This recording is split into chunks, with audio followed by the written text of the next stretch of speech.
Yeah, I stopped it. For some reason, I was having trouble with it automatically playing the clips that it was supposed to play. I don't know. Again, Evie Mux has changed some things recently. So, what's up, everybody? What's up? What'd you say? You got rated from Ember? Mm-hmm. All right. Hey, let's go. I got Ember read. Well, hey, what's up, everybody from Ember's channel? Today, Seth is here. So Seth is here. How are y'all?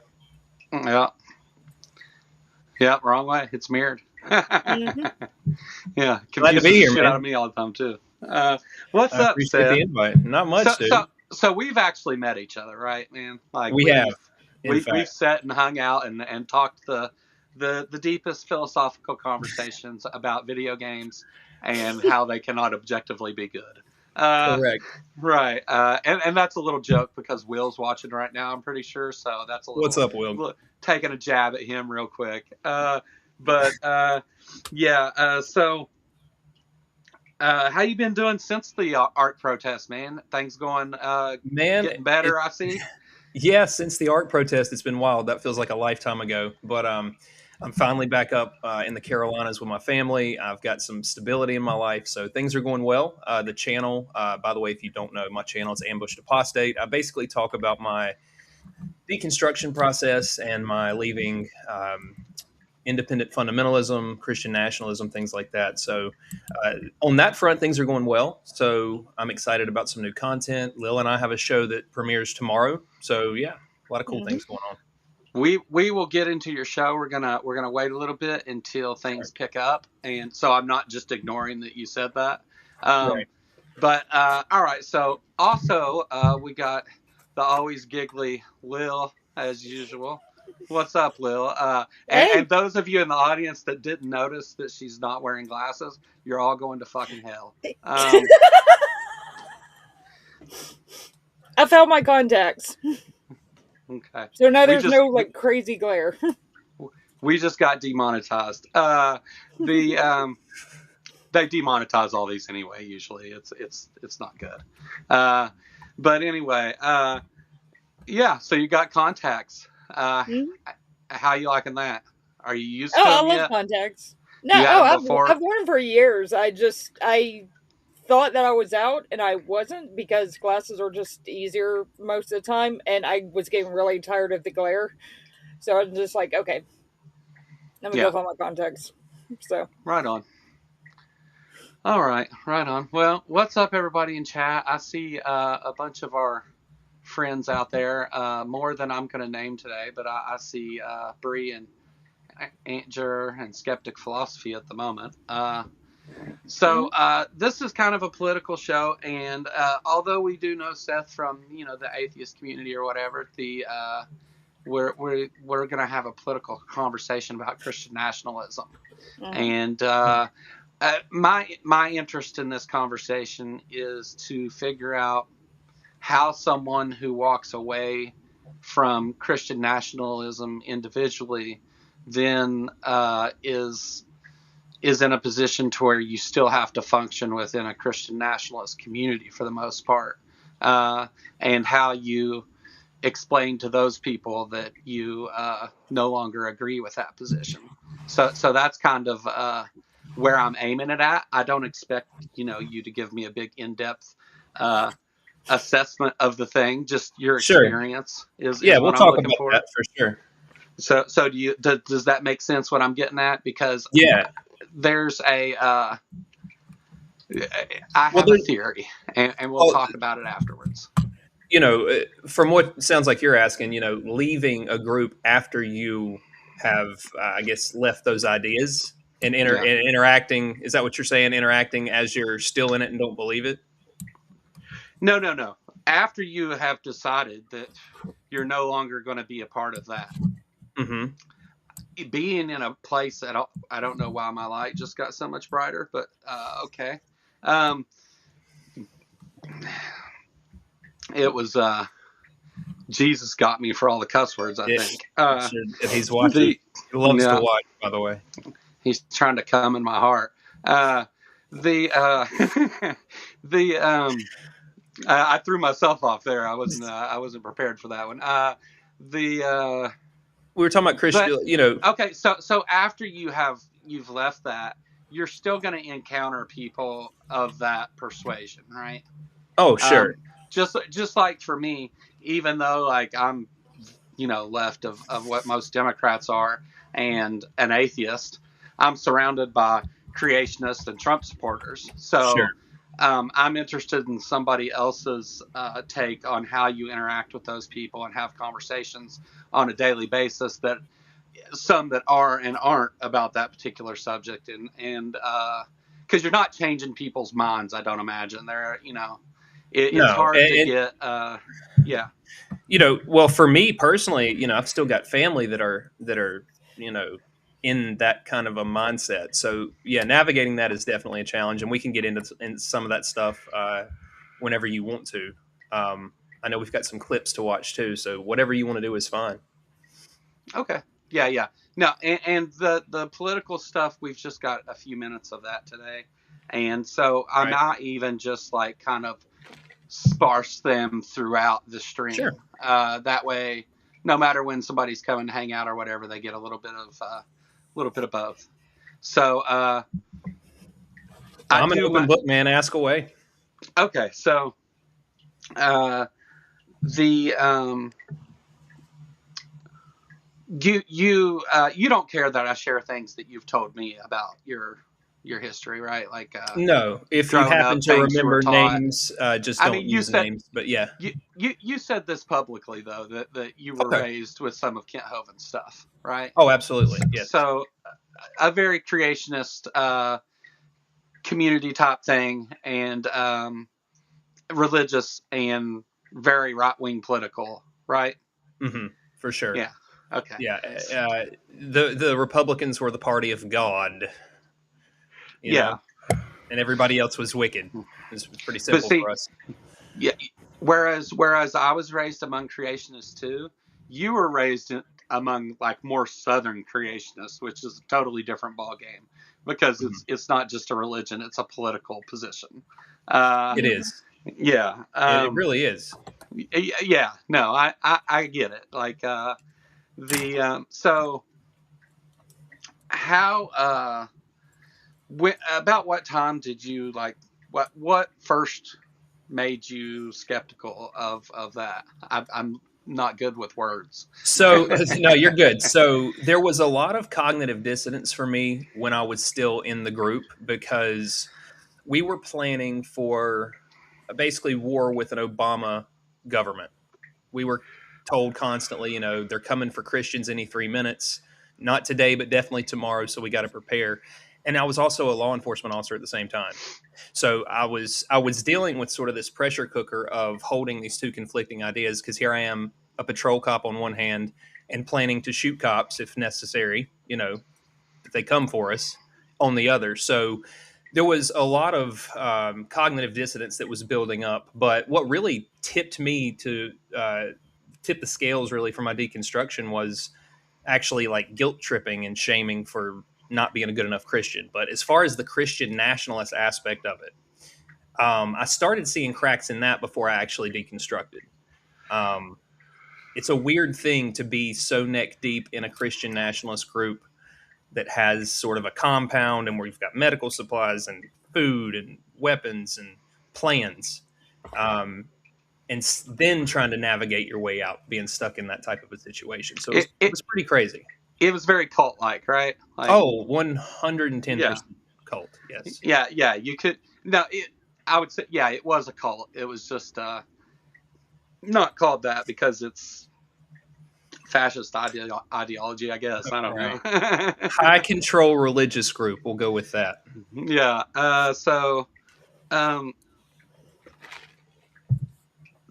The people who are part of that cult are most of the community that you live around, right? Like people you run into at the gas station and the grocery store and things like that are people that were part of this.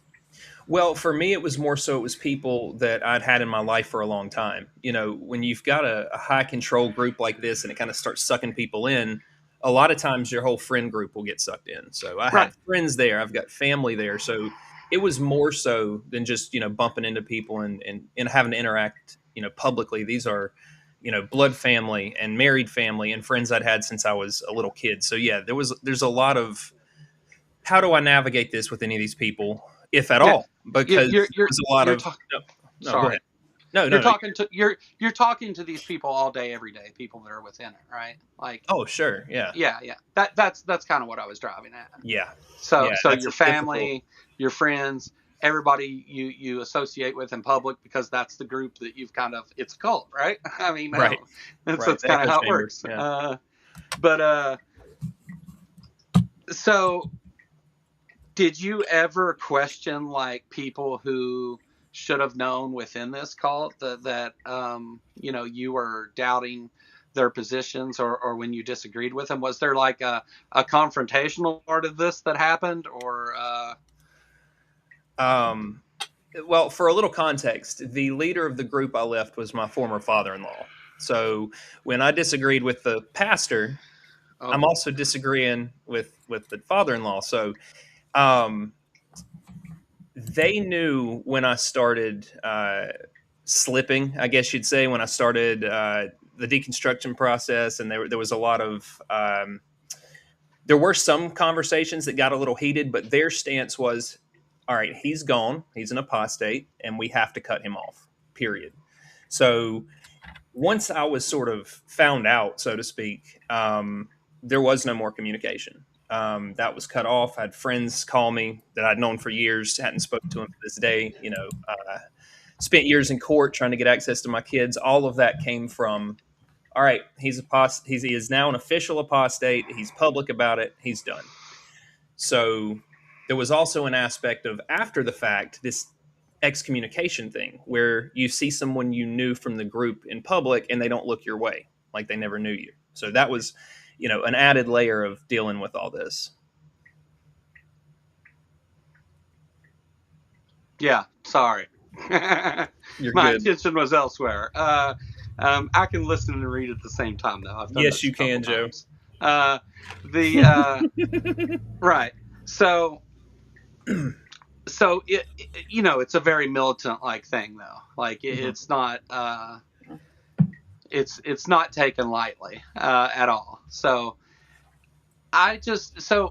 once though you're, because like, especially when there's religion involved, once you step outside of one of those groups and you've especially said anything publicly against them, like do you try to not interact with people that are like that now, or is it just part of everyday life you got to deal with? It sort of is. I'd prefer not to, right? I'd prefer for this toxic mindset not to exist. But, I think part of being sort of in this sphere and dealing with people online, and, I think we're always sort of exposed to it when you're in this particular group of people. But I don't actively seek out conversations or, debates with these people in person where I'm at now, especially since I've still got 5 kids that are sort of caught in the middle of a family who is involved in this, and then me, right? My stance now is peace. I'm not going to change her family's mind, and all I can do now is try to provide a peaceful environment for the kids to see, hey, dad is different than he used to be, and here's the reasons. I don't know. I think for me, I'm focused on more keeping the peace instead of fighting with them, because there's no arguing with these people. I don't think I'm going to change their minds. So at least in person, I'm trying to be passive. Yeah. Okay. Well, I mean, I agree. I try to just, I don't care to ever state my position whenever because this is my life too, right? Like I do the same thing. Go for it. Yeah. No, you're good. I was just shouting Kelly out. Okay. Much love to Kelly. I feel like my fight is online. I feel like my fight is through things like this Candle in the Chaos project, where I can take some time and talk about these topics without having to do it in person. And then you've got the emotional side, and you've got the defensive side that kind of eliminates. So yeah, I just view it as a different type of fight. Right. All right. So you and Lil are your first show comes out tomorrow, right? Yes. So you and Lil are working on that together, and Lil has already published like an outtakes thing. Go over and check that out, everybody. I don't have a link for it, or I would do that. But anyway, so are you and you're going to make this show once a week? Sorry, I'm lost. Oh, I don't know. We were talking about that. It's probably not going to be once a week because of my work schedule and the fact that I'm still trying to do other content as well. So that's still up in the air. But basically, we wanted to come together because of her background and being, are we saying political analyst, Lil? Is that correct?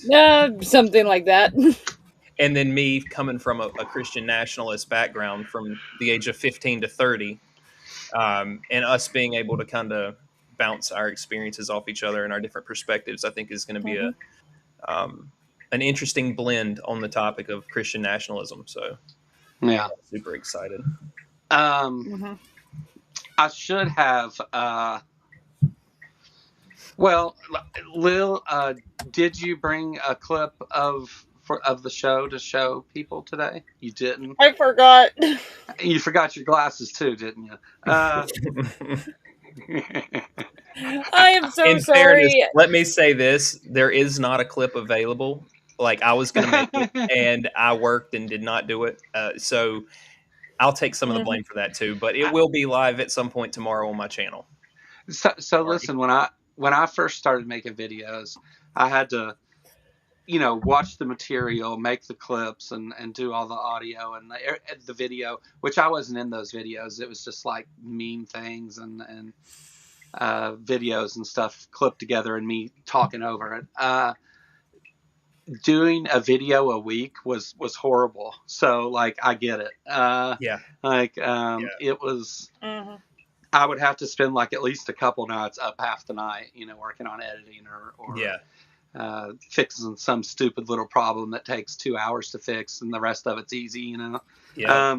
Or you export the clip and then you realize there was some transition that was missing. You have to redo it. Yeah. I've been there, done it, man. I feel you on that. That's the crazy part is none of us are full timers. Not really, not in my immediate circle, at least. And so we're all doing the best we can while juggling the rest of life. So, it is what it is. My computer takes like an hour to render a 10-minute clip.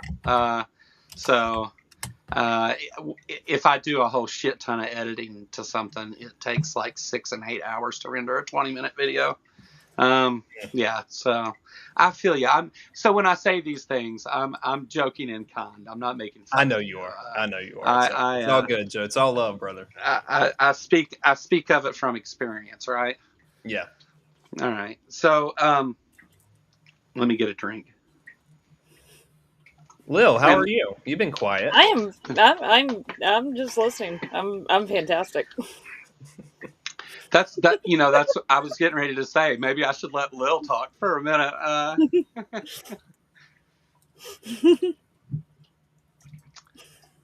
Go ahead. See, the trolling continues. No pressure. It doesn't.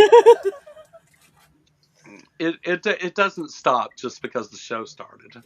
Yeah. We do have on the show that comes out tomorrow. We do have a really good conversation. It's on what we're trying to do is cover like a specific aspect of politics and Christian nationalism. So like this first episode is all separation of church and state and how that's not a thing, or how it's not a thing in the Constitution, but it is with, it is like through the Supreme Court and all that stuff. But Christian nationalists are like, no, let's just do away with that. And they'll straight up lie about what the founding fathers said. Yeah, and the first episode's about the importance of separation of church and state and what happens and what we're seeing happen right now because of that erosion and because of that not being respected. Yeah, it's a great conversation, and the goal really is just to get people who are still in it to think just a little bit, little bit of thinking. So yeah. So that I agree with probably your assessment of things. We've talked quite a bit, and you like were a huge help at the ARC protest, and was really into doing that thing, and I do appreciate your help. It was so stupid fucking hot that day, man. dude, it was horrible.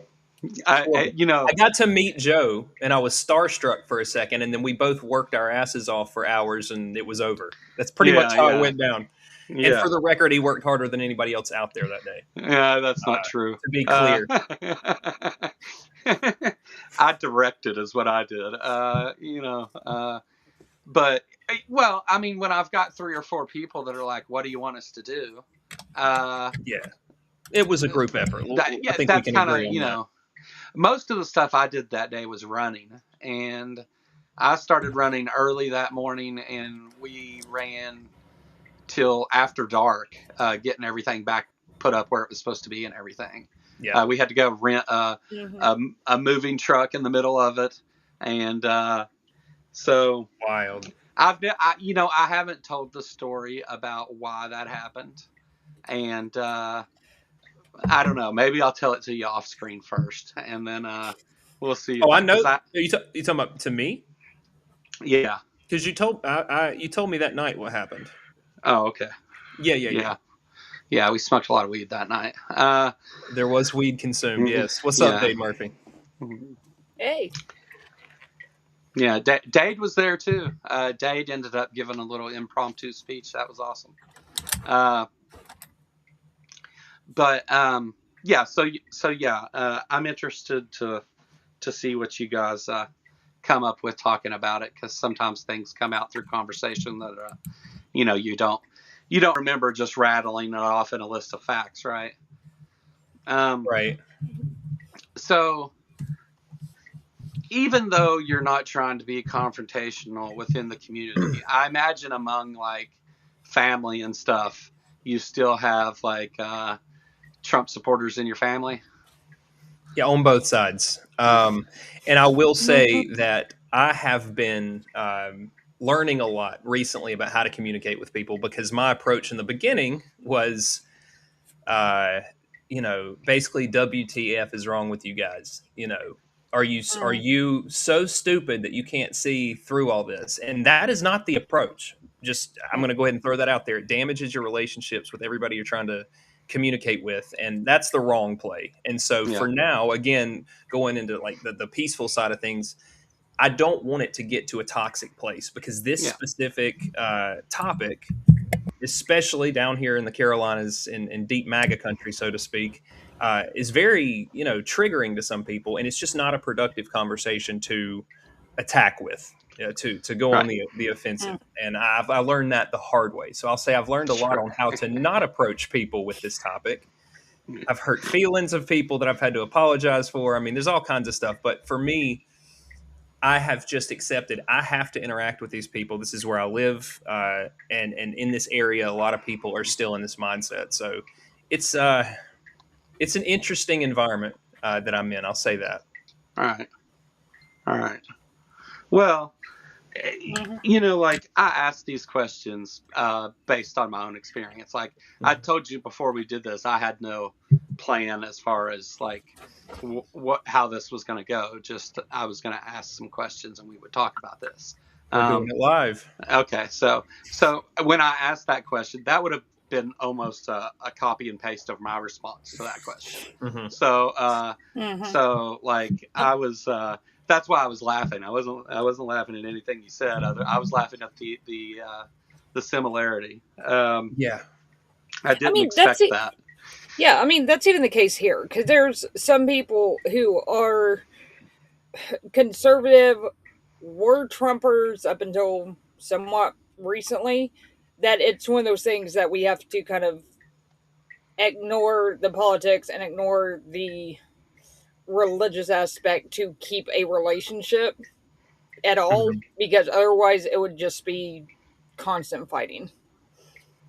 And Well, me and my sister have actually come to sort of an understanding. We don't discuss politics or religion because every single time we do it, it cuts into my time with my niece and nephew and my sister, and it turns bad, and there's an argument, and it's just not worth it. So, because again, I know I'm not going to change her mind.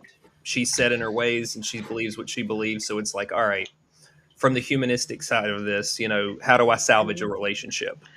So, do you have anyone that you enjoy to disagree with? Someone that you argue with, like that you and them always sit down and have these arguments? Because I feel like there has to be somebody like that around.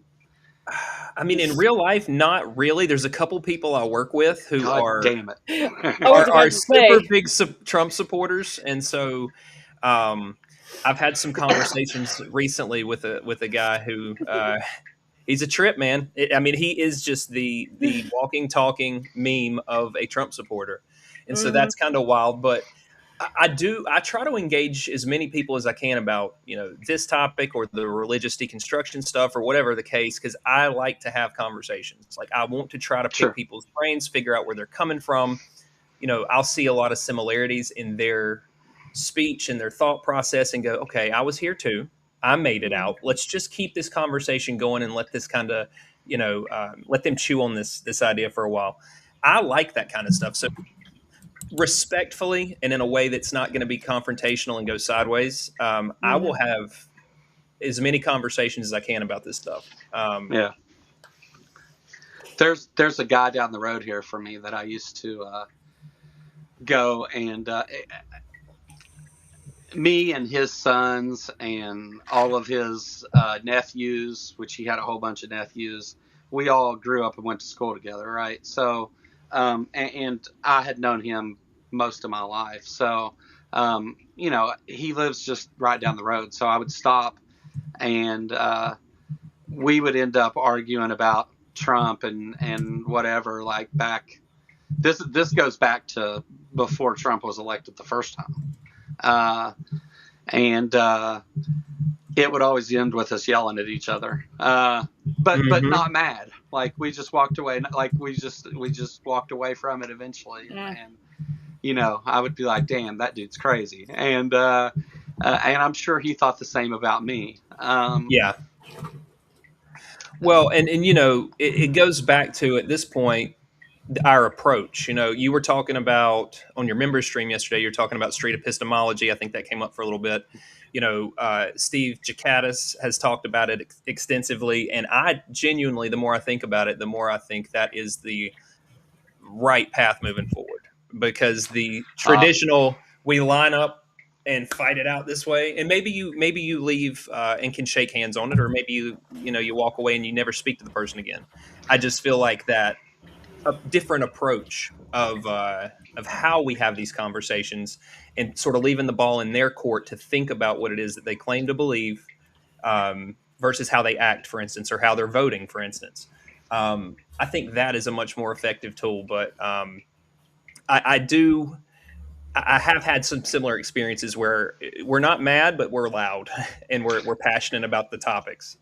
So I like to be a little more challenging, not necessarily confrontational, but just, point out some of the stupid in their beliefs every now and then.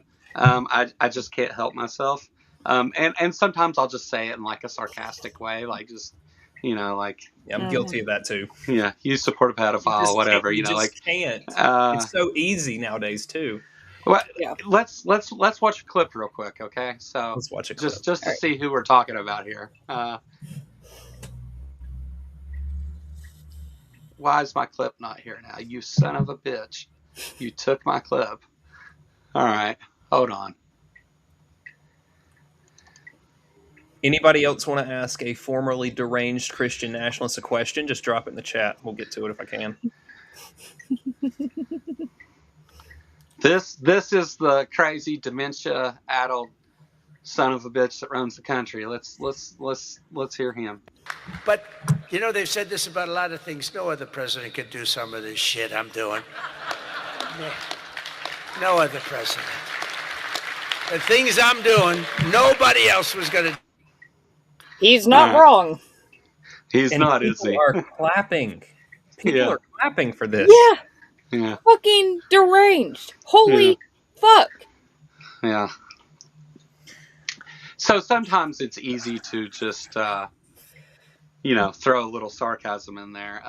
But so street epistemology, right? I think, and I had this conversation the other day, and I'll see what you think about it. And this is the conclusion I've came to of how I at least go into those conversations with a plan. So whenever you get, they're of course going to be very sure that everything they support is moral and correct and, Christian values and all that bullshit, right? So they're going to immediately claim that about anything they support. But whenever you then show Trump and his administration saying and doing things that are contrary to that, even though they're going to deny those things, they're not even going to agree they're facts. But excuse me, I ate a burrito before this, and I wanted to share it with you guys.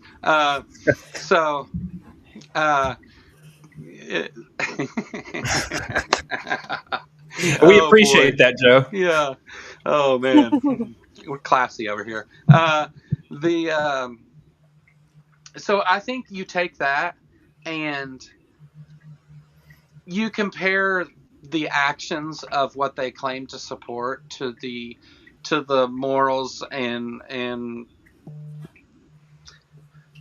cultural, I guess, positions that they're taking, and show the contradictory nature between the two, right? So I think do that, and then go back to your street epistemology again if you need to, and so I'm showing you that these things don't match up with what what you claim your values are. So where are your values? Because they're clearly not here in the things you say they're in. So finding out where those actually lie, and then attacking it from that point. Not attacking, that's a strong word, but then getting deeper into the conversation there. But it's always my point when I ask a question to someone like that the answer sounds stupid. Like I want them to say the stupidest thing. So, I don't want to have to point it out. I want them to demonstrate it to the people that are watching, or even just to themselves, because sometimes the words coming out of your mouth contradictory to each other may be something that can get you to stop and at least think for a second. I don't know that it will, but how'd you come up with your name? Yeah, native. So I came up with my name. I kicked up several different names around in my head, but I wanted it to be something that sort of encapsulated my experience, right? So apostate, obviously, me leaving the faith, but the way that it went down, specifically in my situation, was there was a pretty well orchestrated plan that was in place, and it very much so felt like an ambush. Yes, I was angry. I went through a not so great angry atheist stage, but peeling that part back, I was trying to be honest with myself and other people, and it was an immediate cutoff, and there was a plan to essentially excommunicate me, and it was executed for about 4 years, and it was rough. So for me, when I started YouTube, I wanted it to sort of reflect my experience, and I very much so feel like once I deconstructed, I was ambushed, and it also kind of rolls off the tongue pretty nice. So I don't know. It also got a nice ring to it. It also makes for a good pun. It sure does. I mean, that's more meaning than went into my name. I live in Kentucky. I'm an atheist. Well, the crazy part, Joe, is the first time I ever saw your channel name, I thought he's probably the only atheist in Kentucky. So, it does the trick. If that's the marketing scheme, it does the trick for new people, because that's the first thing I thought. He's got to be the only one. That's what Matt Dillahunty said that when he came on. Aaron has said that to me twice now. Jim Helton said that to me when I first met him. Everybody says that to me. And usually the first thing I point out is actually doing this channel, I've met a ton of atheists from Kentucky now, and so there's a lot more of us than you would think. But yeah, it was originally meant to be kind of, like I just said, like this sarcastic type of like, the Kentucky atheists, because I know there's not many here. Like the numbers are not good. But that's a good point though, because the numbers in general are getting better. It's another thing me and Lil touch on this first episode is the fact that people are walking away. There's maybe various reasons for that, but it looks to be even with all the crazy going on that the numbers for the people leaving are still going up. So that's a plus, a positive. Yeah. Our fearless leader came to my state yesterday. Yeah.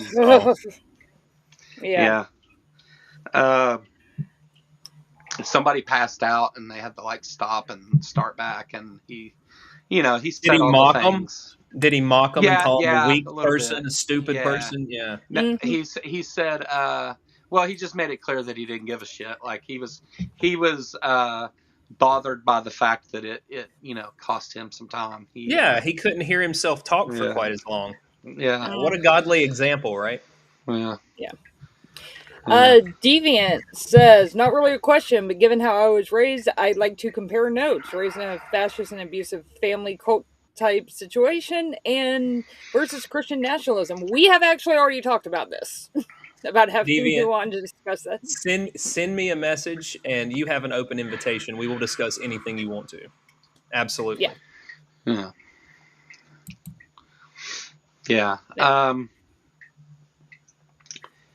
So do you find that when you do like have some kind of conversation, or even just whenever you see people out in public that or in your family or whatever, like do you notice that they like they're just not connected to the reality of the situation? I'm sorry, Joe. I truly, genuinely apologize. I was overstimulated. Say that last part one more time. Yeah. I wasn't looking at the thing, so I didn't even see that was happening. I'm sorry. I'm reading I'm new to this, y'all.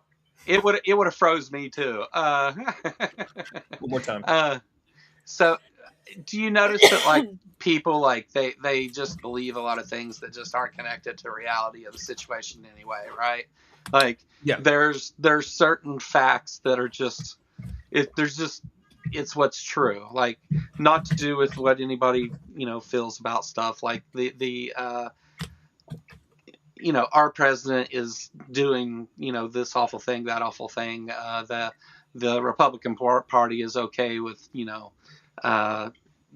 deporting brown people, no matter where they're from, really. They've killed people in the streets. They obviously have a lot of ideas that are opposite anything relating to humanism or what you would even expect of Christian values to be. Although I will say, over the last 30 years or so, you can see it definitely moving that direction anyway, like to becoming more and more hateful and or returning to a more hateful position of the past, maybe is what I should say. When it comes to people of different, ultranationalism's involved too now. So just anybody that's not white and not from here. Right. Yeah. I say it all the time. You're welcome here if you're white, straight, and Christian. And if not, I'll go back to one of the guys I work with, for example. One of the things I've found sort of helpful dealing with him is, for instance, he told me that we should round up all the brown people essentially and throw them in the ocean. And so instead of, melting down on the guy for that being truly psychotic, I said, what if that was one of your kids' spouses or their partners? What then? And it was like the loading thing, that's the loading symbol. And they just kind of locked up for a minute. And I'm thinking, okay, maybe at least that has caused him to think, because what you're talking about is people who have bought into all of this far right nonsense. They have the flimsy excuses and the talking points they've heard from Fox News. And when you try to confront them with facts, they start firing those off automatically. They don't want to talk about it. That's just the defenses that they've kind of loaded into the script, and they fire them off. That approach doesn't work. So again, for me, I think taking it and having them say, look at it from an angle of this, what if this personally affected me, seems to be more effective. But yeah, I deal with that all the time, where you will tell them, hey, here's a fact. And then they will just go, no, that's not true. Yeah. What do you do with that? Right? Yeah. Like, you don't want to have an honest conversation because we all know that it's true. Yeah. Where do you go? So yeah, there's not really a lot to talk about as far as facts at that point. Kelly asks, being part of the Christian nationalists, did you ever do anything offensive or to someone personally and later apologize, or maybe now even friends with that person? I don't think directly. So I was a coward, racist, so to speak, like, or homophobe. You wouldn't say these things to these people, but you would talk horribly about them behind their back. And I never went out and said something to a gay person, for instance, just to hurt their feelings or try to be a dick. But did I say things that were offensive to people and that were hurtful? Yes, all the time. That's what I thought was normal. That's what I thought was the proper way to address the LGBT community, or Muslims, or whatever the case. But as far as people I'm friends with now, I love the fact that this community has brought people into my life that I used to just have such a negative view on. And I have some wonderful friends that I would have never met because of that fact in this community. And I love the hell out of that. But yeah, that's a good question. And it's a tough topic. I hate the person that I used to be on a lot of different levels. And all I can say at this point is I am sorry. I was, miseducated, misinformed. I was indoctrinated, and I'm trying to do better. That's really the only place you can take that kind of thing, Kelly, because I know I've probably said things that have hurt people that I can't go back and fix too, right? So for me, it's just about, it's a new day. Let's write it the right way. And that's what I strive to do. So. I mean, in the episode, we even make a point that me and him, even like a few years ago, would have been straight up natural enemies. Like, full stop. Would not have gotten along. Wouldn't have even tried. Aunt Jer says, when Christians are abusive to people, they get upset when those people recognize the abuse and want to leave. Why are they so shocked when the people they are, when the people are understandably pissed? Yeah.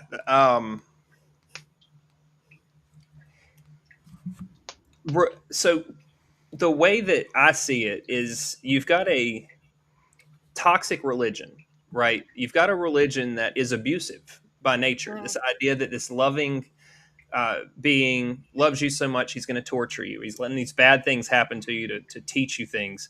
It sets people up to be in an abusive mindset. Let me tell you my personal experience when dealing with Christians getting angry and the abusive language and things like that.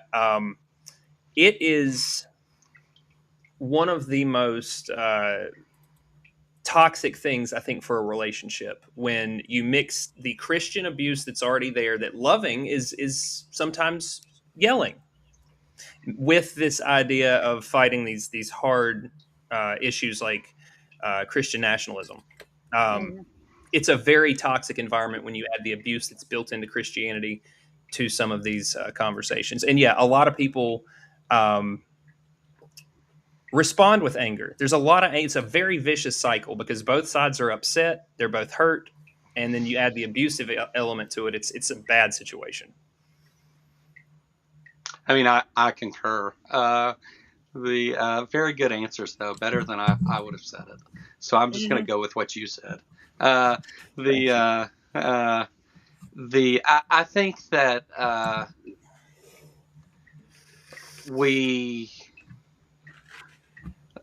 we've probably shared a lot of those same situations. I mean, it's sometimes just the way that you're raised among people like that. There's just you were unlucky to be born where you were. The eventually though, being able to realize the error of your ways and do whatever you can do to do better. I mean, like, you can't change the past. You can be regretful of it and all that stuff, whatever you want to do, but focusing on trying to change that rather than do better going forward is kind of silly, I think. So I agree with you. I've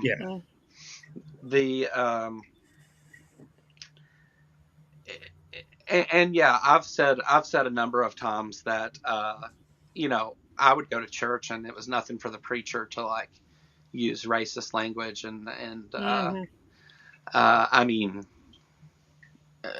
whatever you can think of. And among members of the church and the community and stuff, I mean, it's hell, that shit's still normal a lot of times. Some of the good old boys here in Kentucky, and I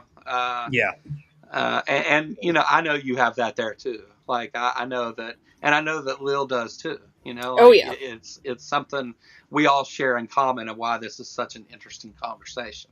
So I appreciate you sharing, and I know that the sometimes maybe the questions get into some stuff, and that's I'm sorry. No, you're fine. I empathize with you though. No, and I agree. I love the fact that we can come together and tell our stories, and there's so many similarities. You're like, okay, this is not just me, because that obviously, it helps with that feeling of, am I crazy? Like, am I the only one like this or thinks this way? So that I really, the sense of community here is so much different than it was in the church for me, and I'm really enjoying the fact that this community is helps each other grow. We support each other, and it's great. It's awesome. But, Kelly says, another question: is there anyone else that left the Christian Nationalist group that you were a part of, and do you still associate with said person? There actually have been some people that left before me and then after me. I don't associate with any of them anymore. There was a couple who left before me, and when all of this happened to me, they came to my side and to my aid. They helped me out a little bit, and once I got down to Memphis and was struggling through that, I'm not going to get into all that backstory, but I basically got a letter from them saying, we tried. We thought that you were just hung up on the cult stuff of the religion, but you clearly hate the whole religion. You're against, basically we tried to convert you. It didn't work. And now we're also done with you. So that has been my experience with people who have left that I did try to associate with. It seemed very much to me that once they realized they couldn't, basically reconvert me and then take me to, whatever church they're attending, at this point, then it was like, all right, well, adios. We tried.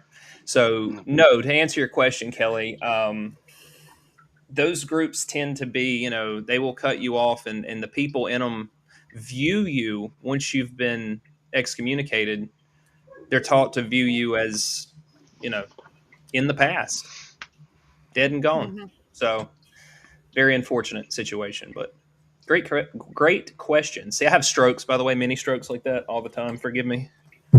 You should see the outtake reel for me and Lil show. It was described as disgustingly cute. Yeah. Well, go check that out on Lil's channel. I don't have a link for it. I should have put one up for it. I didn't think of it. Let me ask you this, Joe. From your perspective, from where you live and all the other stuff, just kind of keeping an eye on this situation. What is your take on this deal with Iran? And is this, as far as what the Christian nationalist stuff goes, what are you seeing and hearing in your area? Is this the end of the world? Is this Armageddon's about to start? What's the vibe down there? Well, so every event is the end of the world with them usually. So nothing new to report in that area. I guess that's fair. Yeah.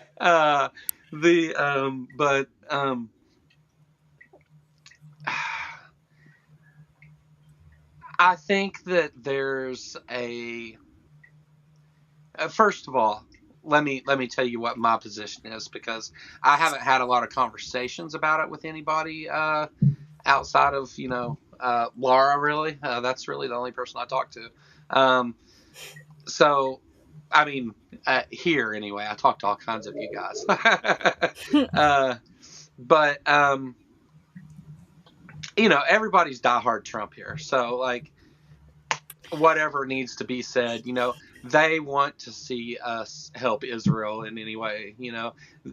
That's why I said maybe I should explain my position, because I think that Netanyahu just finally convinced a dumbass president to engage in this war that is going to have lots of negative consequences. I have a hypothesis about that. Yeah. Let's hear it.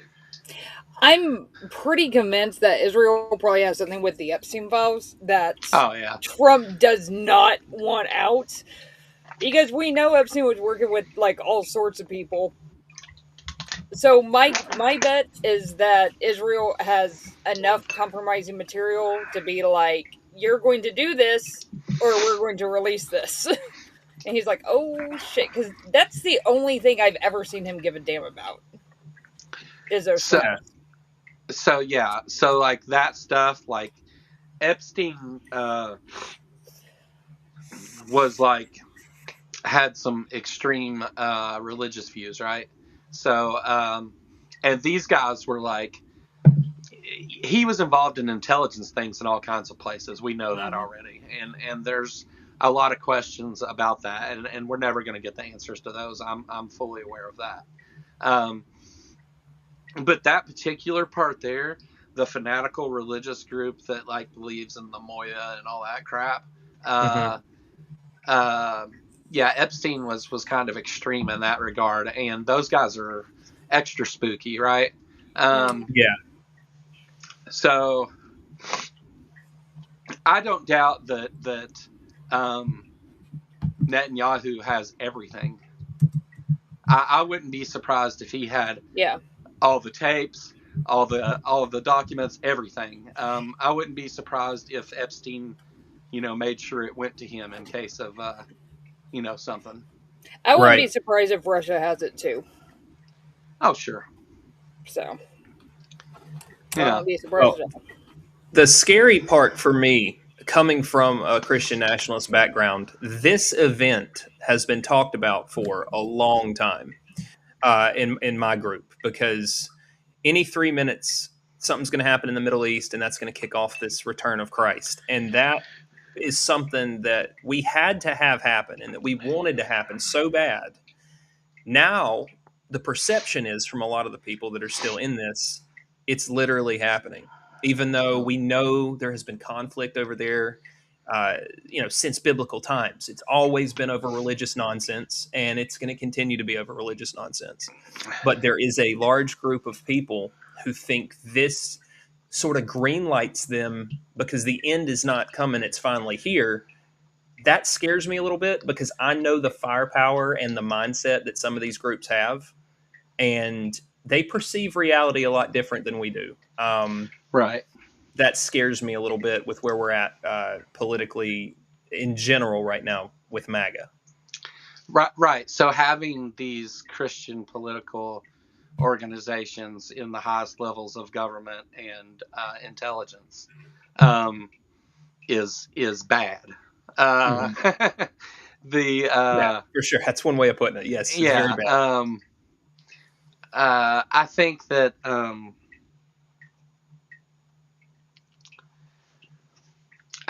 that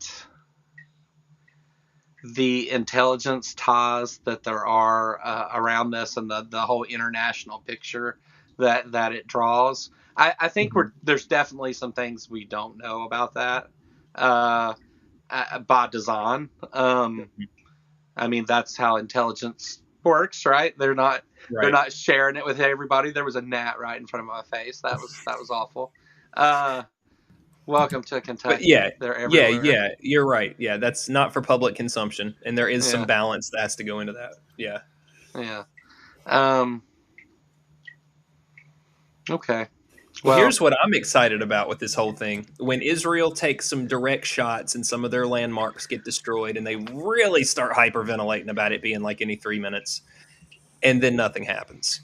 Yeah. And then we're a year out and nothing's happened, and we're 5 years out and then 10 years out, and it's like, maybe this will be a tipping point for somebody. Okay, Israel gets smacked around and all their monuments destroyed and all these prophecies don't happen. Now what? I think they missed a hell of a chance to bring back the term weapons of mass destruction. Oh, man, can you imagine? Trump would have loved that. Yeah, if that would have been his term. Remember how much Bush used it? My God, Trump would have had it. Would have been on shirts. Isn't that kind of the same thing that's going on now, though, right? Like Iran is this big scary nuclear threat, and Iran's ideology and their approach to human rights, garbage, of course. Yeah. But I don't agree with Iran, but as a theocracy, for sure. But also, I don't agree with taking this war and adding all this religious connotation to it, which people in the government have done as well. Let's be clear. It's not like it's just some extremist crazy guy over here saying that. Like, they've said this stuff. There's those questionable reports. I did see the thing by him and understand a little bit about that now. The questionable reports about telling the soldiers that they're bringing Jesus back by bombing Iran and stuff. I don't know if that happened or not, but I don't think it's not based in some kind of truth somewhere along the way. What we do know, in absence of knowing that particular part, we know for a fact that Pete Hegseth is driving the military, right? We know that he has a direct connection and direct influence from Doug Wilson, who is an open, not only Christian nationalist, but just like a open extremist, really. I mean, he does not care. So we do know this evidence exists. We know where this guy's getting his influence. We know what his tattoos say about him. We see that kind of stuff. So I think it's pretty safe to conclude that that is his belief based on who he associates himself with and whose influence he's under.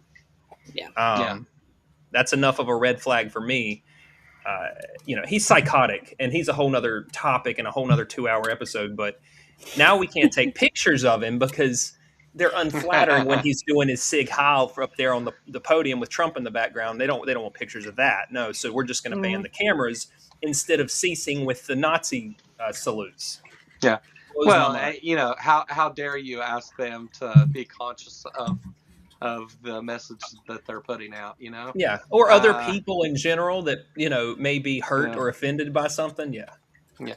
Well, I mean, I think that these type of dog whistle things, whether through, physical action or words to the media or somebody else, whatever, from the government are this keeps happening, right? Like, and it's, I think even for people who, I don't understand people who, because there's a spectrum, right? It's not either you're all the way, everything Trump says is 100% true and support him through everything or nothing, right. Or love Joe Biden, whatever, however they want to put it.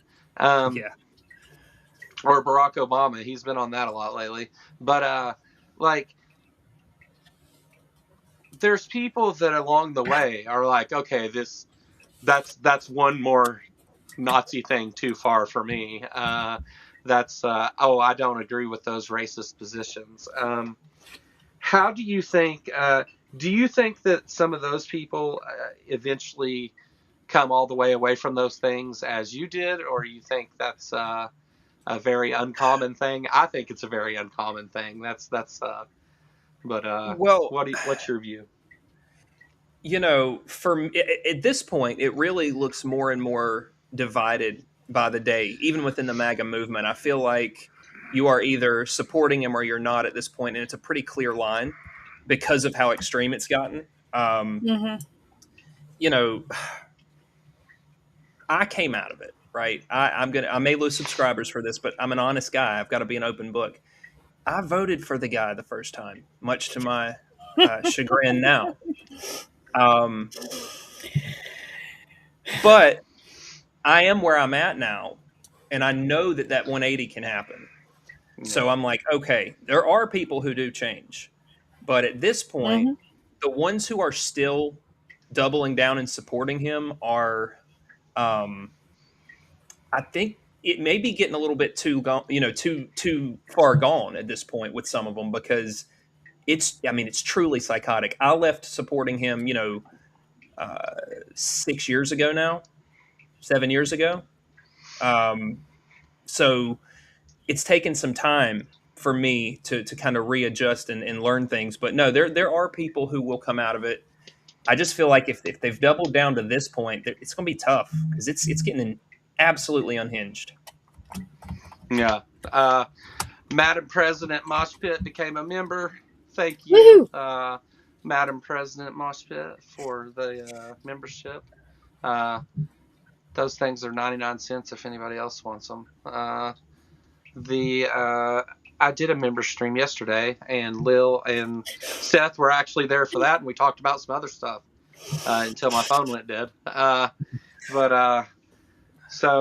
yeah, thanks for joining. You have to be a member to see that.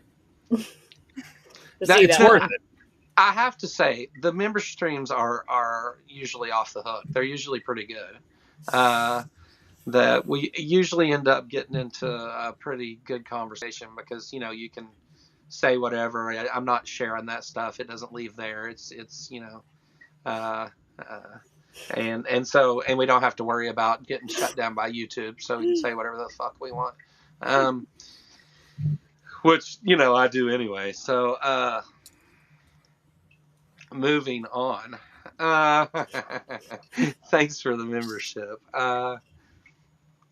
Oh, what's going on? Okay, that's the bot doing all that shit, isn't it? That's the bot runs this channel. I just show up. You just show up. Yeah.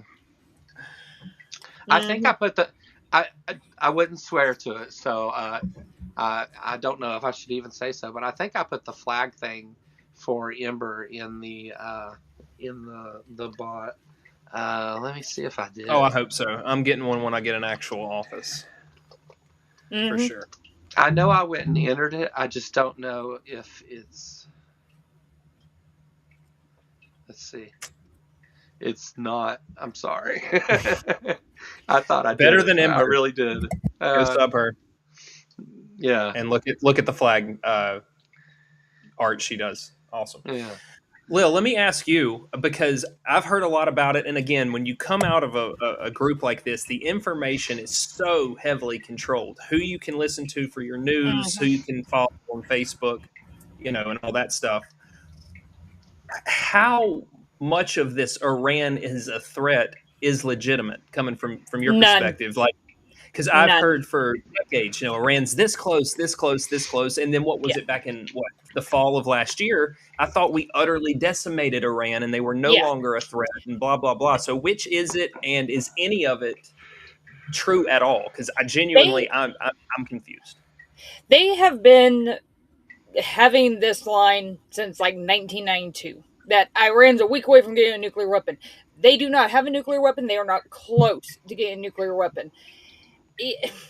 It's one of those things that also, as religiously fanatic as they are, they're also somewhat rational that they know exactly what would happen if they used a nuclear weapon. They're not going to do it. And like I said, they don't even have a nuclear weapon. This crap that Trump is saying about, they were a week away from getting a nuclear weapon. The deal Obama made would have let them have a nuclear weapon by now. Is complete and utter horseshit. He's the one that pulled us out of the deal, which allowed them to get to the point that they had some uranium enriched. But no, they're not a threat. only threat that they have now is that they're with the Strait of Hormuz and like basically bombing all the ships that come through there. Right, but And that's a result of this attack on them. That they weren't doing that until we blew up one of their primary schools. Exactly. Just saying. Good call, Seth. Good call, Seth. Here we go. Let's watch the video. New report says that the military investigation has found that the United States struck the school in Iran. As Commander-in-Chief, do you take responsibility for that? That is what? As Commander-in-Chief, do you... For what? For the strike on the school in Iran. A new report says the military investigation has found it was the United States that struck the school. I don't know about that. Yeah. Yeah, I'm sure you don't know about it, Don. Yeah. He never does he? No. I don't have you know ever that noticed? person. I don't know that thing. Yeah. Have you ever noticed that he is the world's expert on fucking everything until it makes him look bad and then he knows nothing about it? Yeah. Yeah, that's called a red flag, y'all. So here again, you're trying to tell me that this is, and in Trump's mind, he wants to be the one at the helm behind this big end of the world thing. Like, he's super narcissistic. So you mean to tell me that you don't have any knowledge of this strike being ours, and these missiles are precision, right? Like, you can't accident. You don't go, oh man, I was a little up and to the left. These are precision airstrikes, millions of dollars around, so to speak. And you don't know if one of them went astray and hit a school? No one told you as the president? I'm sorry, I don't believe you. And there's my reasoning. Next question. It's crazy. And he's also trying to say that that what hit the school was tomahawks, and many other countries have tomahawks. 3 other countries have tomahawks. Exactly. And none of them are involved in this. The only ones that have tomahawks that are involved in this are us. Yeah. And it's not like you can manufacture these things easily and they might look like a tomahawk. Like, you've got to have the tomahawks, you've got to have the launching equipment. You can only launch it from a submarine or a warship. That's it. Do you think if another ship launched or anybody launched a Tomahawk missile in the middle of this, that everybody present wouldn't know they were there? Like, exactly. Everyone would know immediately who the party was firing off these missiles. But it's also kind of stupid to even suggest that, we're firing all kinds of Tomahawk missiles, but it was someone else's Tomahawk missile that did that. Right. Like, and Pete Hegseth refused to even speak about it. Right? He wouldn't even speak to the media. Right. Of course. Now, I don't remember who exactly said it, but now apparently the official line is that it was bad intelligence and they hadn't updated their targeting systems. Yeah. Well, again, we know they're known liars. We know they engage in propaganda. And I've already heard that it was Iran that bombed their own school, which is just horseshit propaganda. Do you know what that excuse is called, Lil? What it's called whenever you do that, like it say that it's because of bad intelligence and all of that stuff. Like, why? So you're claiming incompetence is the problem here, right? Like, not a great look either. Seeing that you're getting ready to kick off a massive world conflict. And the thing is, it's like, I think that even if Trump doesn't, because I think he's honestly delusional enough that he might not realize this, but other people in the administration realize how bad this is. He lost half of his support with the Epstein thing. He's lost another half over this shit. And, like, they understand how bad it is. They understand that, like most of the American people do, this is a war of choice. This is something that we did not have to do. We did not have to get involved in. But we did. And there's no... The thing is, like, with Trump in office, there is no easy climb down from this. There is no easy way to back off. I mean, what is the best case scenario they can claim here? Collateral damage? Like, is that the go-to then? I mean, because, like, there's not there's not a good way to put that you killed, hundreds of children. And no, but he's already. Oh, go ahead. I was going to say, even in the past, when we have accidentally bombed something that we did not mean to, like this, regardless of what you thought about the administration or the war at the time, 9 times out of 10, they would come out and be like, "That was an accident. We are sorry."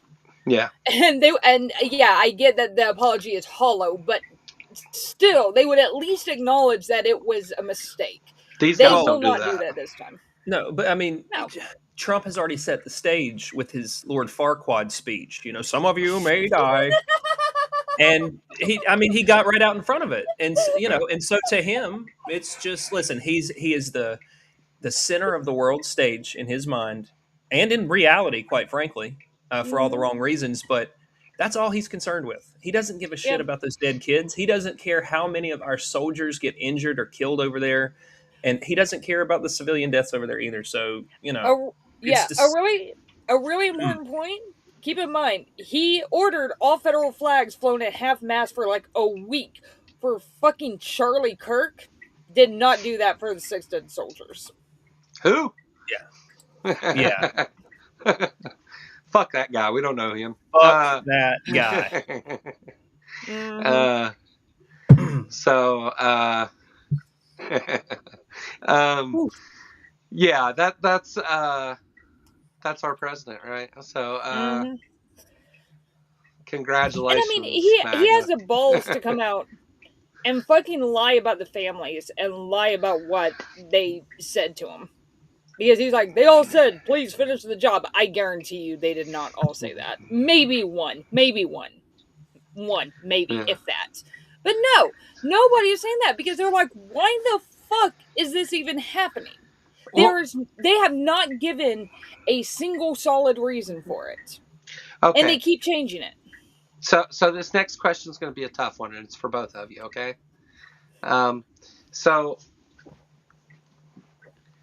I blanked out kind of here. So Trump wore a hat at the thing for the bodies coming back, and why do you think on the left and among left-wing commentators and news channels, and I'm not throwing any shade at what you do, Lil, but I think you're a person to answer this question. Why is there more outrage about him wearing a hat than the fact that there seem to be credible statements that he molested underage kids? Like, why is that the media picture? So this is one of those things where it depends on where you get your news from. Like, I keep up with the mainstream media because I want to know what they're saying, but that's not who I rely on for my news. I rely on independent media and media that's worldwide. Part of the reason, though, is because it does. One of the reasons why I'm glad that they did highlight that, and they also highlight the fact that Fox brought up the wrong fucking footage. They obviously did it on purpose because it shows how Fox is. I mean, in blatant detail, no, they were absolutely covering for Trump for this because that is massively disrespectful. I don't care what you have to say about the war. It's massively disrespectful to the people who died. Period. To do that. And when it happened under Biden, and Biden checked his watch for like a second, and they fucking crucified him for it.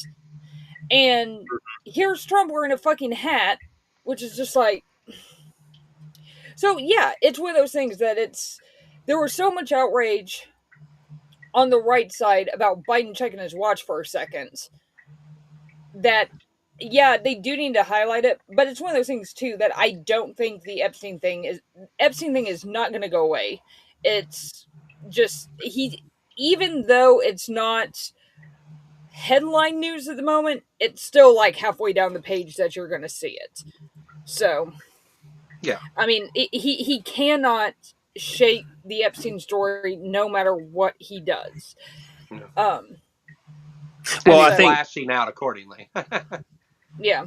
And yeah, there's also there's a good chunk of the mainstream media that is attempting to play nice, which fuck them for trying.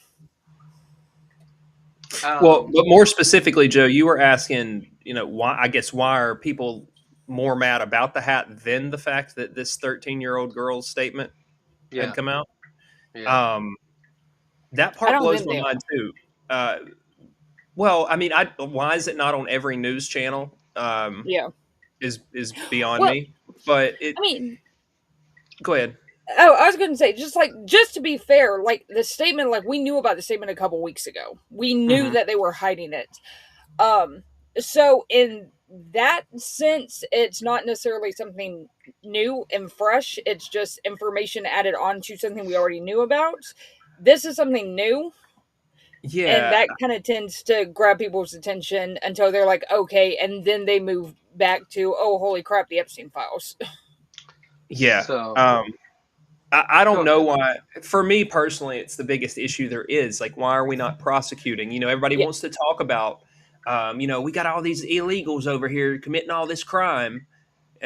Okay, well, do you want the justice system to work and the laws to be enforced and these bad illegals sent back to wherever they came from? Mm-hmm. Yeah. Okay, well, can we also enforce the fact that there has been a victim come forward and made an allegation? Should we not follow through with that on the legal system too? Should Mm-hmm. you know what I'm saying? And there's Yeah. a huge disconnect with these type of people, but that's Yeah. could Who start a tangent. So. whose responsibility is it to hold our government accountable? Fundamentally, like whose job is that? The DOJ. Uh, He's well, legally accountable, yeah. We're looking I, for we the people, I believe. we the people, yeah. Yeah. But Well, and I mean at this yeah. point, you can have that conversation and genuinely, and it's like, okay, well, what are the options? What does that look like? Yeah. Um, how would we even come together to plan and then put out this plan of action to stop it or change it? I don't know, but you're Well, right. I mean, at the end of the day, it is our responsibility. I Yeah. don't think they view the people as having any power once they're elected. No, they don't. Like They don't. once you get what you need, you go on and then do things that are against that person's personal interest. Yeah. Like, I mean, okay, look at works. Texas. Yeah, look at Texas, for instance. Texas is at bare minimum purple or straight up blue at this point. There are more registered Democrats in Texas than there are Republicans. They just came out, and the state health department basically made certain forms of cannabis completely illegal, despite the fact that like the voters have said what they want. Yeah. Mm-hmm. Lame. Yeah. Yeah. And it's Sorry. and it's one of those things that Texas is kind of a microcosm of what's happening on the national level with the administration, but Texas does not give a fuck what the people here want. The people here have said over and over and over, like, for instance, with the abortion restriction, saying, like, look, you've got to give some guidance to doctors so they're not having to send patients out of state because they're scared to risk not only their medical license, but 99 years in prison if the DA decides that it was an illegal abortion. Not a doctor, the DA. And it's they don't give a shit because they've been able to suppress the vote and they've been able to gerrymander for so many years that they've kind of got a lock on it unless there's just overwhelming support. I'm hoping that the way that it's looking now, like, we might actually have a shot. But I mean, like, the guy who's running on the Republican side for Senate, Kim Paxton, is probably next to Trump, probably the most vile politician out there. And that's saying something because there's a lot of really nasty people, but he's awful. Yeah. So, as we have talked about recently, Lil,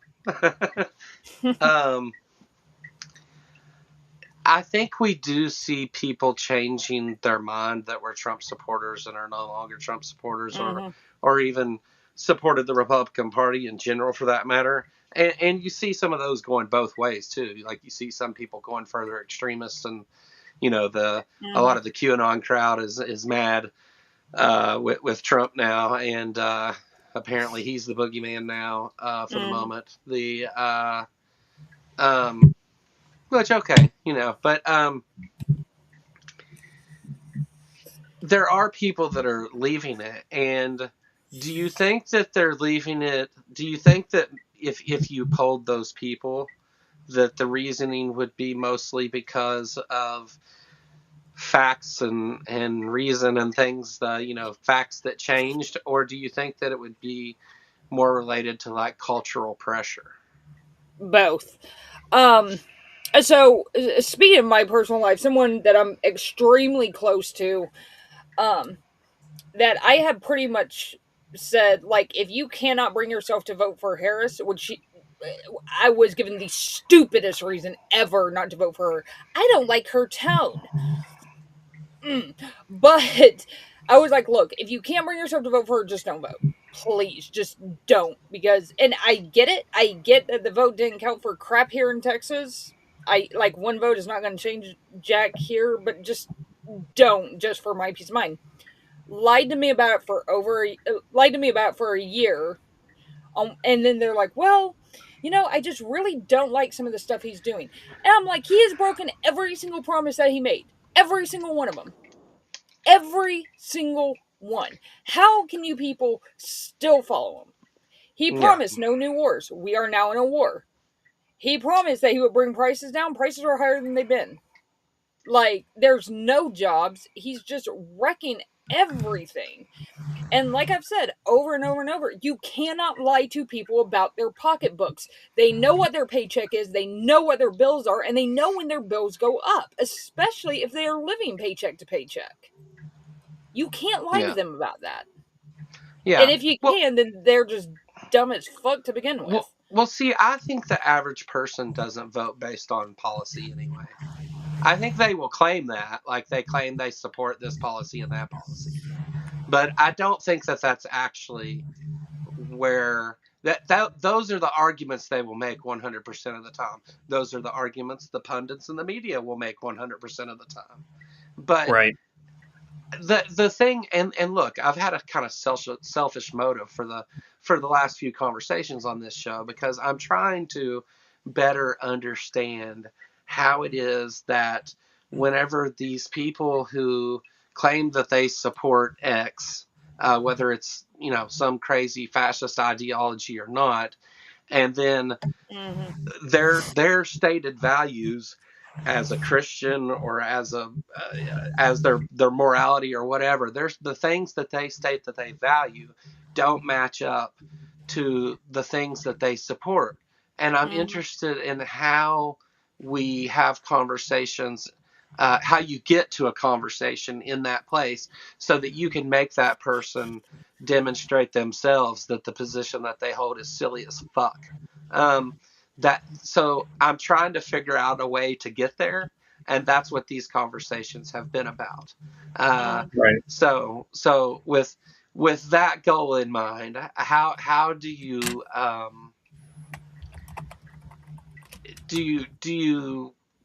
even waste your time discussing the Dow? Like, is it at 50,000 today? Do we know?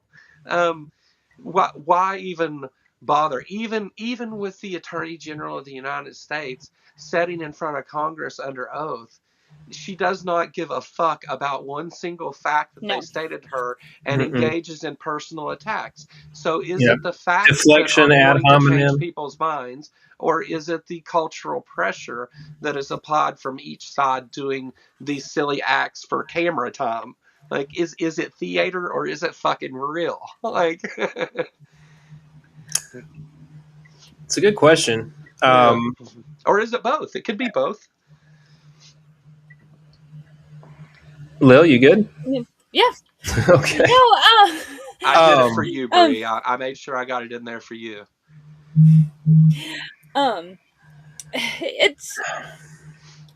It depends on.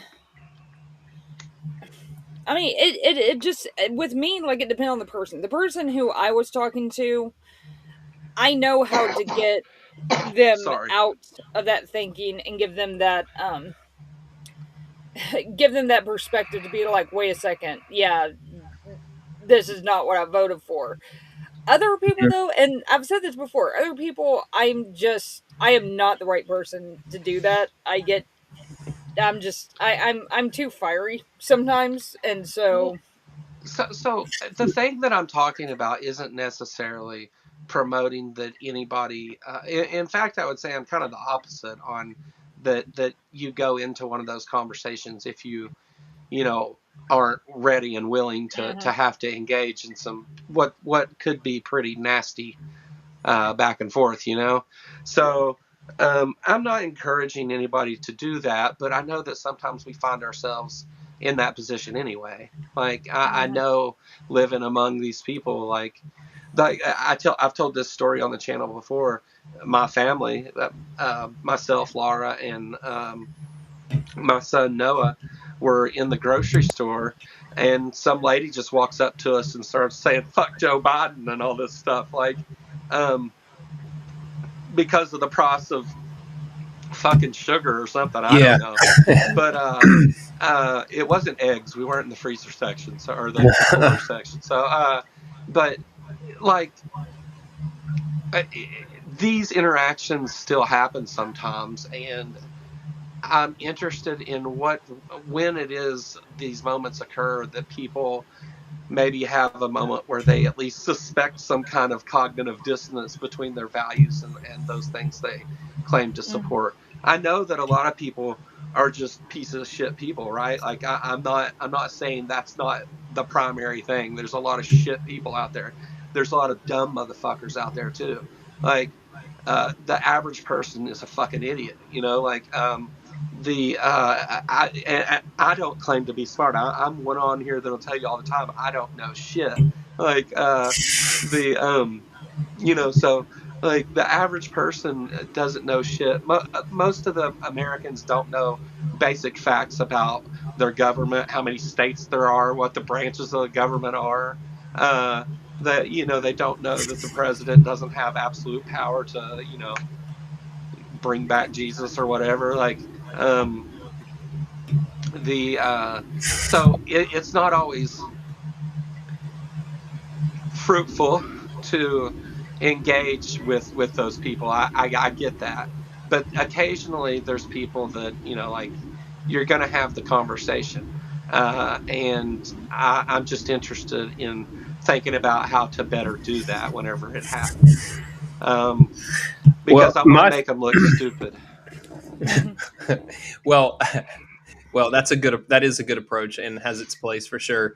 My thing when I have these conversations, knowing the mindset they're in now and knowing how hard it is to get out of, I'm just hoping that the light switch will flip, because everybody I've talked to, and I know for myself, I experienced this. It was like once you see this for what it is, you can't really unsee it.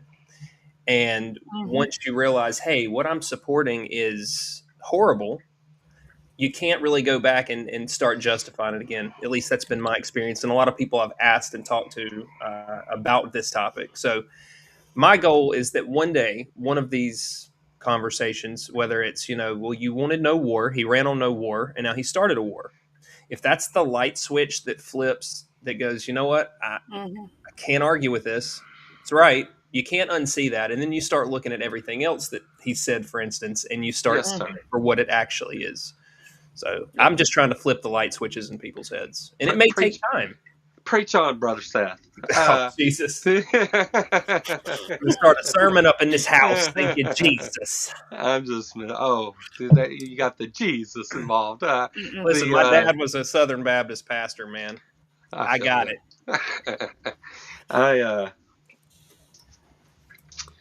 I knew a lot of pastors. We'll just stop there. But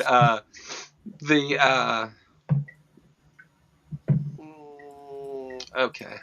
Yeah. Sorry, I was reading a message. Important things happening. We're doing it live. So fuck it, we'll do it live. So anyway, you and Lil have a show that you're doing, Candle in the Chaos, that comes out tomorrow. Yes. That you're talking about stuff related to all of what we're talking about here today, right? Right. But this is also not just your past and or your experiences or your position based on those experiences. This is something that is ongoing as far as in public, in our country, politically, whatever. Like this is something that continues to be ongoing, and right. I think that whenever I say things like I want to make people look stupid, it's for their own good. Like right. It's not like sometimes. Look, it's okay that you're too stupid to know what to do for your own good. Let me help you.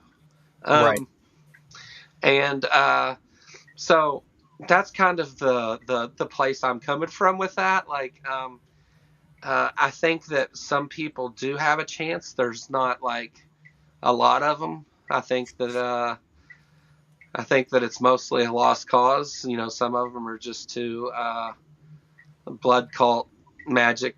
You know, like I don't know. But see, whenever I say like if you're someone who accepts that magic can be the answer to any question, in any one, even if it's just one question, if magic is a possibility in your natural world, then like it's hard to really talk about things because you've always got a magic friend to bail you out, and right. And no disrespect by this, but I mean it's delusion.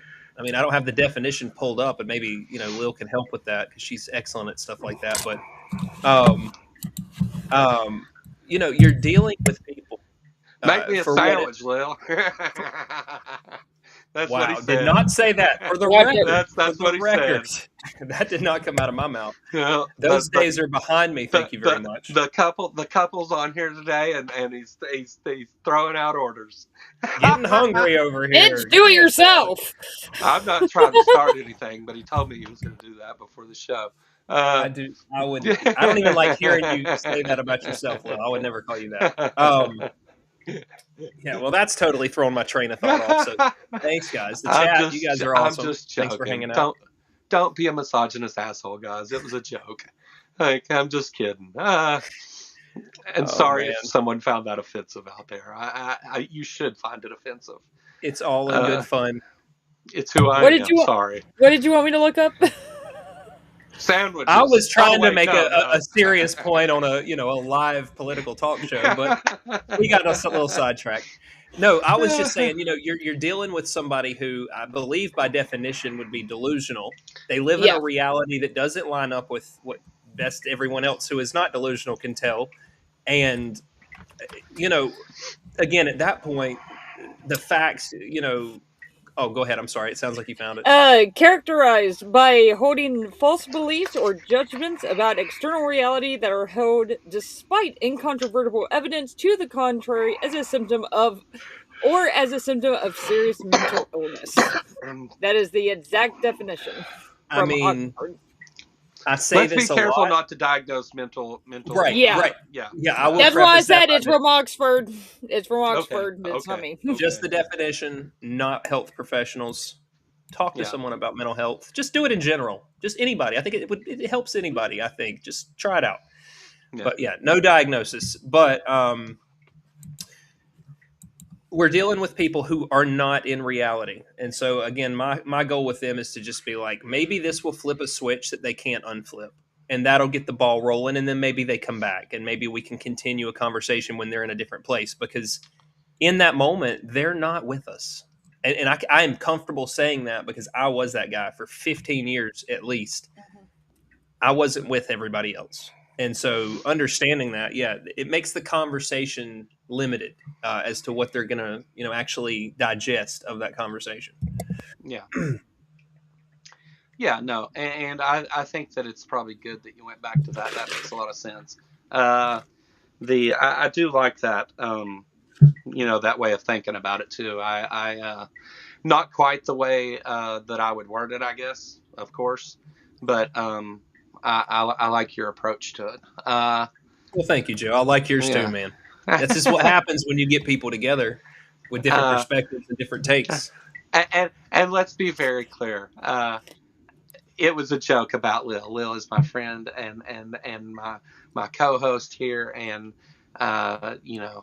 contributes to the show just as much as anybody. And I would trust you to run this show if I wasn't here. So it was a joke. Okay, I promise. Like it was. I was kidding. No. I just need to make sure everybody is aware that I wasn't being mean to you. That it was a joke. You have called me out multiple times on the show. Wow. And Lil, I will say publicly and on the record that I will never call you a bitch or demand you make me a sandwich, and that's a promise. What if I offer a sandwich? The internet now knows. I'll take an offered sandwich. Okay. As long as it's consensual. I mean, we can talk about it. But you can ask me for a sandwich. Don't tell me to make a sandwich. You can ask me for one, though. Got it. Or I could make my own. Or, I'm also, that too. We could go that route. And make me one while you're at it. That works too. I think, Joe, I just want to say something while I'm thinking about it. I appreciate the opportunity being here because I was actually in the backstage little chat with you guys when, you were looking for a new co-host and y'all got together and started talking, and it was just this organic thing. And I was literally sitting here with my mic muted, just watching. I'm like, this is going to be great. And what you guys have done, especially over the past couple months with this show specifically is awesome. And I'm grateful to be a small part of this. So, no, I mean, I love that we,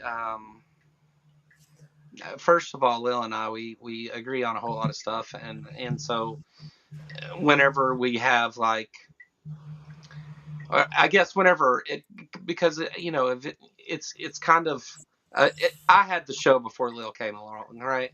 So right. my ideas for what I'm doing here and stuff, usually if I have some sort of position that I'm wanting to convey through the show or whatever, like Lil is almost always 100% on board with that same ideal. So that makes it easy, right?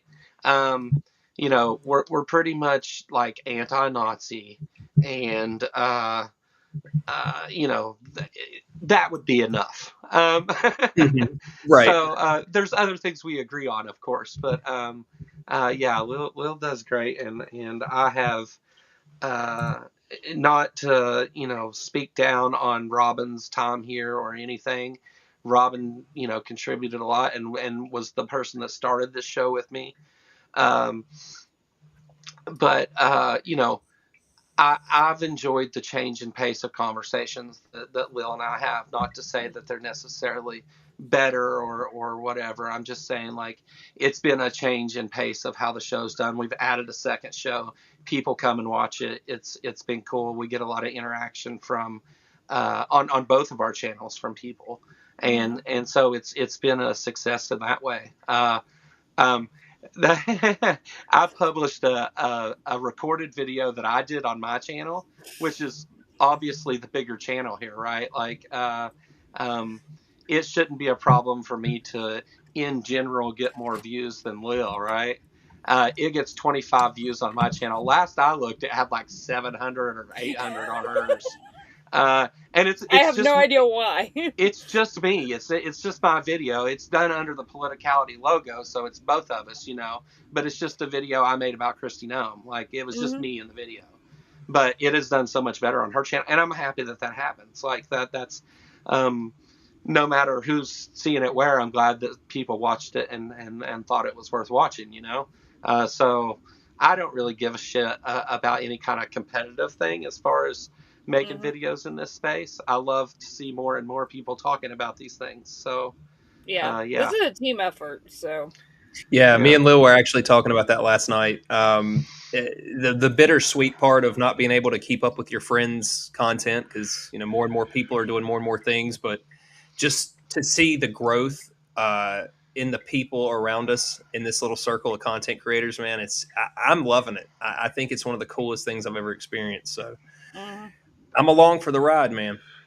I've been critical of like call-in shows that are just like I said something about it on Discord the other day, and I've said it before, but like whenever everyone tries to model shows on the line and have it, call in and talk to me about Jesus, and I'll tell you how you're wrong type thing. Like, I don't disagree with people doing call-in shows at all. Like, do whatever. It doesn't matter if I do. Like, understand that what I say doesn't make a fuck about anything. This is just some dude from Kentucky running his mouth. It doesn't matter. Okay. I think that it's fine that the line's popular, and I have complete respect for those guys over there and what they do, and for most of the people that make shows like it. But it just bores the fucking dog shit out of me. I just can't get behind it. I think it's useful to people who are coming into these things, and like, if you're, and I agree, it's probably a good spot to at least plant seeds to change people's minds and stuff. It's not a bad idea. It's just my personal views. It's just like, I'm just bitching about it because that's what I'm old and have nothing better to do. So get the fuck off my lawn. Yeah, that's exactly how I feel most of the time. I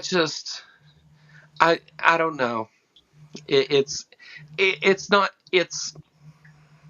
depressing is what it is. I've realized recently, and just whenever you think like, oh, deconstruction was this or that, there's always something else that hits you in the face, and you're like, I hadn't really viewed this thing that way yet. And they don't always have to be big major issues. It's little things in your life that make your day to day.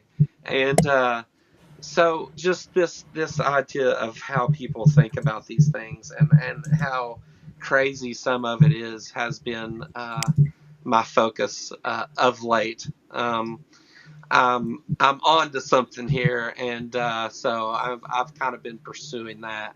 So if the questions were a little weird and stuff, it's because they were asked selfishly. Once again, I did not prepare any of this. It was just. Do we ever? I drank an energy drink and then we started talking. Like, it's just how it went. That's. Yeah. But, I mean, and it's one of those things, like, I kind of show up prepared regardless of whether I want to or not. I'm a political junkie, so I'm constantly following the news. And with my other job, I'm constantly, like, keeping up with everything that's going on. So I keep up with it whether I want to or not. This is how Seth and I talk to each other, though. So, like, this is now 3 for 3. This is how we communicate primarily, is live in front of the world. Have I don't know if I've ever talked to you without being under the influence of cannabis. I've never talked to any of y'all without being under the influence of cannabis. Right. I've been using it. So that's the reason. Okay. And we've met each other. We have. Yeah. No, I don't want to let the cat out of the bag too much, but me and another YouTuber that you know pretty well, that rules a specific asteroid, are actually going to do an episode about cannabis in general. So that's going to be fun. But no, I think you're correct. We've never not. And our conversations are usually public, but, yeah, is what it is. I mean, I guess our conversation was public here in Kentucky because we were outside most of the time. And Kentucky was in a lot of that was in passing. Like, hey, what do you need? Hey, what is this? Hey, yeah, I'll go over here. Yeah, but you and Austin came and hung out too. Like, afterwards for sure. Yeah.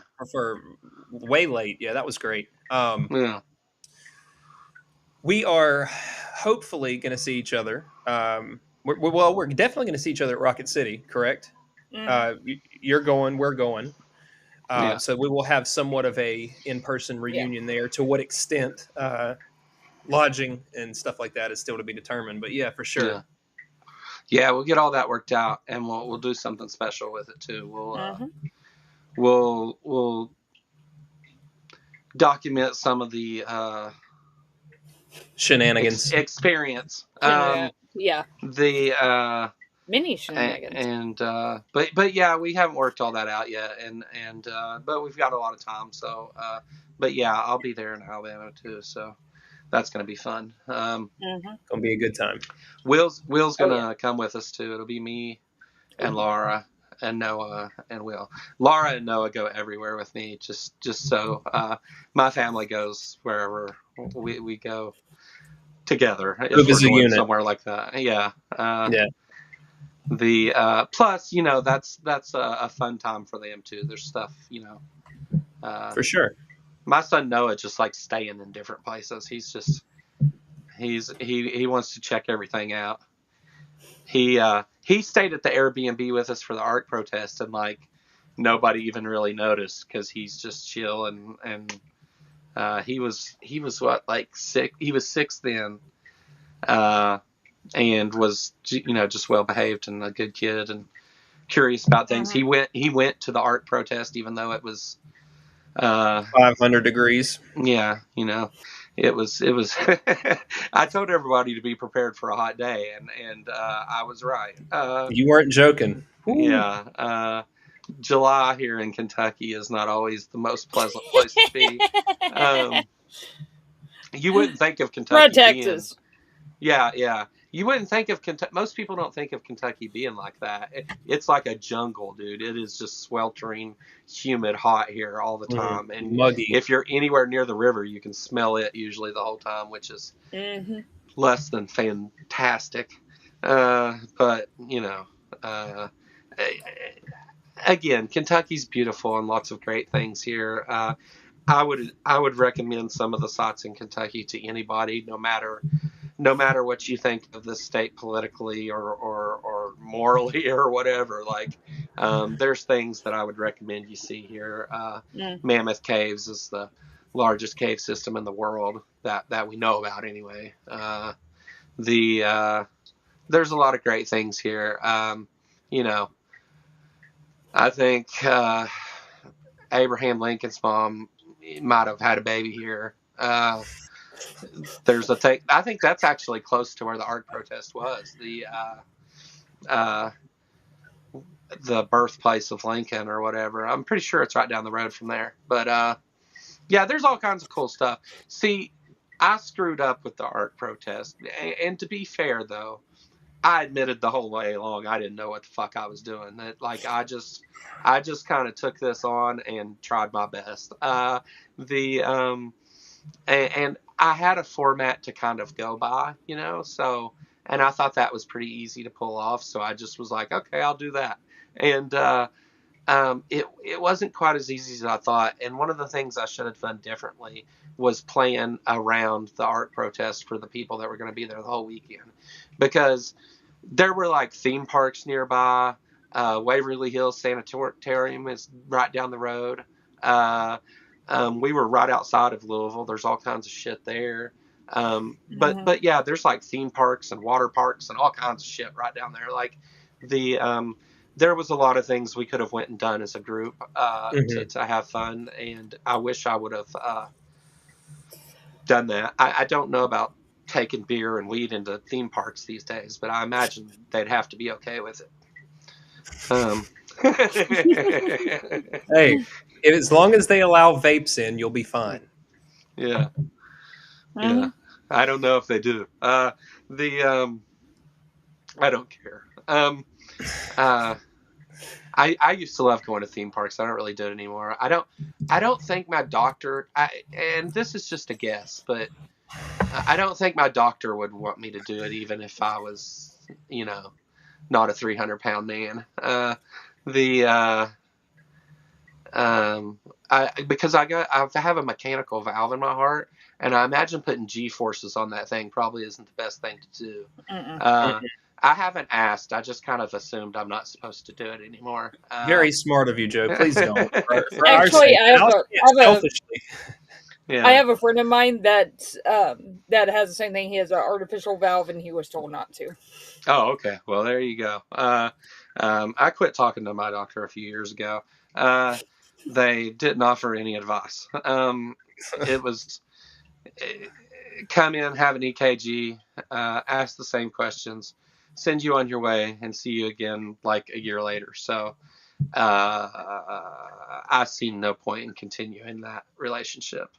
But I have a doctor I see. It's just not that one. Well, actually, no, I don't, because he's only online anyway, and we just text him. But I have a doctor I text. How's that? Better than no doctor at all, I suggest. Yeah, I just kind of figured that's probably not a good idea.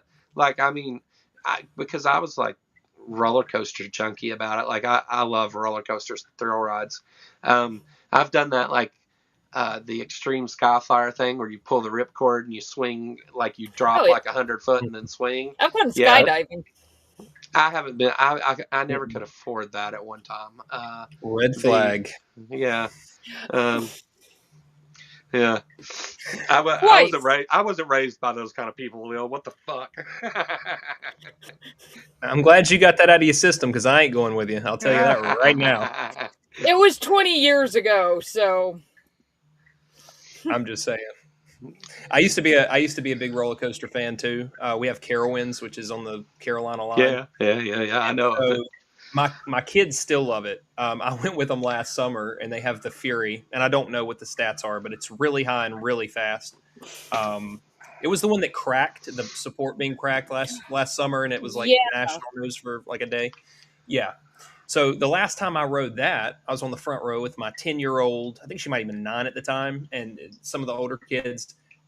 I did the classic pass out, wake back up screaming, pass out. You've seen the videos. I was that guy. I was like, all right, never again. I'm like, all right, I'm done. I will be waiting at the bottom, but I'm not doing the whole pass out. Waking up, my youngest was like, no potty words. I'm like, I don't know what you're talking about. She was like, you woke up going, shit. I was like, yeah, I was out cold. So yeah, funny. That was the extent of my roller coaster career. It's over. Certain stresses on your body can cause that to happen. It's not a personal flaw. It's a physical thing that happens. I don't know, man. I'm close to Cedar Point. Well, I say close. I'm relatively close to Cedar Point.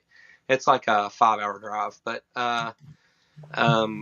Kings Island though is a theme park in Ohio that is like an hour drive from where the art protest was. I have Six Flags Over Texas. Oh yeah. You guys got a good one too. Oh yeah. Cedar Point though is if you can ever go to Cedar Point, go. It is awesome. It's a lot of fun. They have some of the biggest roller coasters, fastest roller coasters, steepest roller coasters, and just badass roller coasters in the world at Cedar Point. And other places do too. Don't get me wrong. Places have their attractions. I mean, I would be down to get back on one, but I'm not riding the Fury again. Fury 325, by the way, it is 95 miles an hour, 325 feet up. Holy and I was shit. I was on the front row. And I just felt it. I felt the crinklies coming in the side of your eyes, and the hearing started going, and then I don't remember most of the ride after that. So yeah. There was like 2 indoor water parks right down the road from where we were. Yeah. I still hold Texas has the best water park ever. Doesn't Texas have a big famous water park? We have the original Schlitterbahn. Yeah, that place. The original one. Yeah. Because it's actually split into 2, or actually 3. So 2 of the parks have the typical like chlorinated water. One of them is all from the river. And then you can go down to the lazy river and do that thing, and then go floating down the river for like 2 miles. It's really fun. It's a lot of fun. Yeah. Now, see, when I was down in Pigeon Forge, Tennessee, there was people that would just like put an inner tube in like this creek that was by the RV park, and they would like ride that son of a bitch for dozens of miles, like an all day thing, and that was like a thing down there, and I thought that was some crazy shit that people were doing that, like, because that ended up going out into like a river or some shit, and you go down the river, and they got out somewhere, I guess. I don't know. I don't know if they did or not, but I assumed that was the plan. I don't think it was. a personal harm thing. I don't think they were crazy. I think it was like something people were doing, is what I'm saying. Like, way to go with words. But anyway, so tomorrow, what is there a time that you're releasing this video? It's still on the timeline. We have some editing to do. It'll probably be later. Unless something crazy happens, I am going to be doing my first live stream, late night live stream. I'm calling it Apostate Assembly. We're just going to basically do what Brentley does. You'll probably watch some content. Tomorrow's going to be Greg Locke. We're just going to watch through some of his stuff, and I'm going to talk. So I would say later tomorrow, but just keep an eye out on mine and Lil's channel. There. What? Lil will be there. Yeah, Lil will be there. Candle to Chaos, and then you've got other stuff you're working on. So I did a video that had Greg Locke in it. I had a lot of fun with that one. Yeah, I had clips of him destroying a Barbie house with a baseball bat with a Bible tape. Yeah, Bible tape to it. Yeah. It's an Easton ball bat. Yeah. Dude is wild. That was unhinged. Like, it's entertainment to some extent, until you get to the point that you see what these people are actually promoting and doing in people's personal lives. That's where the problem is. It's fun to laugh at some of the stupid things. And, I was kind of, for the video, I was kind of taking him serious at his word.